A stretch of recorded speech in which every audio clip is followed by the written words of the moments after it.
3. Auscultación.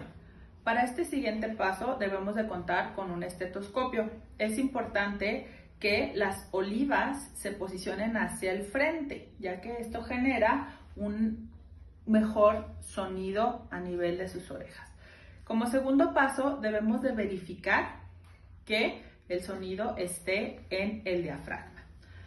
Respecto al abdomen, debemos de hacer una auscultación en 4 cuadrantes. Si nosotros encontramos alguna alteración, bueno, hacemos una auscultación más exhaustiva. ¿Qué buscamos? Buscamos la presencia de los ruidos peristálticos. Los ruidos deben de escucharse en un promedio de entre 5 a 30 ruidos por minuto. Iniciamos en el cuadrante inferior derecho. El ruido que nosotros vamos a percibir es un ruido que involucra la mezcla de una víscera hueca entre aire y líquido.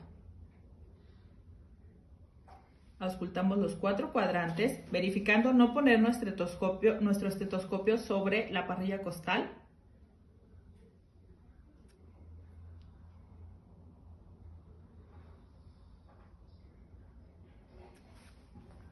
¿Qué buscamos a la auscultación?